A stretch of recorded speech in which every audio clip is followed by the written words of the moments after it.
This trial shining a spotlight on substance abuse in this country. Millions of Americans struggle with addiction, whether it affects them or their family members.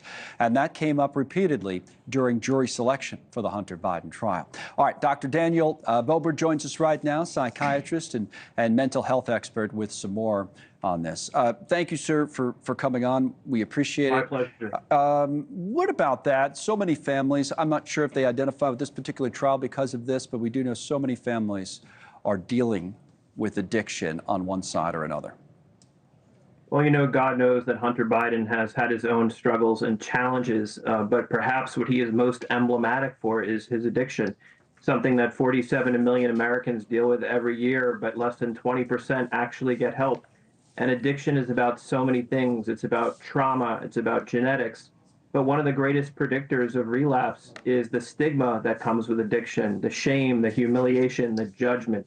But the good news is there is help for people with addiction, and up to 75% can achieve recovery. So I think that is something we should think about as we watch this trial. Let me put up an op-ed that Hunter Biden himself wrote late last year. Just talk about that for a moment, and then I'll go through some of those numbers you were talking about. This is Hunter in USA Today. I fought to get sober, and then talks about what he sees as the politics of his addictions hurting more people than me. My struggles and my mistakes have been fodder for a violent, sustained disinformation campaign against my father, President Joe Biden, and all-out annihilation of my reputation. But at the same time, you know, it has legitimately hurt his father politically, his addiction, and I guess he was probably in denial of that for years. That's one of the things that's come up at this trial. Denial is a big part of this for so many people that struggle, right?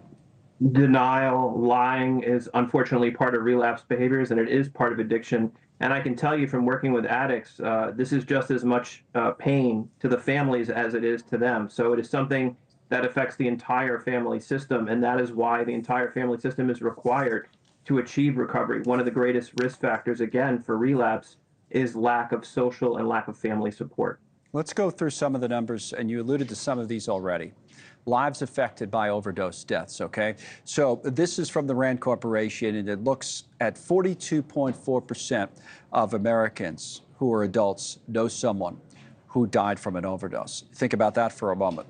While you do think about it, we have some more numbers. Substance use disorders, so it's 2022, 48.7 million. So we talk about drugs, but alcohol tops at 29.5 million. 27.2 million is a drug use disorder.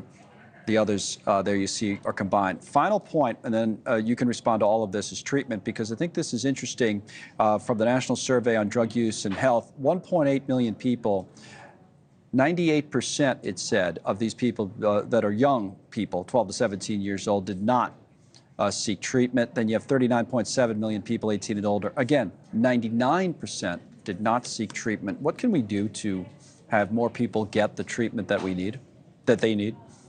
Well, I think we have to destigmatize the illness. We need to treat addiction like any other legitimate medical illness, whether we're talking about hypertension or diabetes.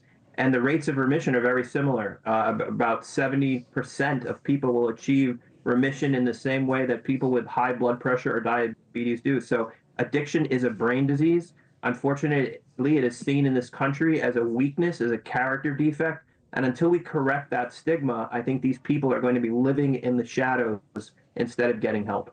Thank you, doctor, for coming on. It's an important topic, and this trial gives us a chance to talk about it some more. So thanks for joining us. Thanks so much for watching. Just go to joinnn.com to find News Nation on your television provider. And don't forget to click the red subscribe button below to get more of News Nation's fact-driven, unbiased coverage.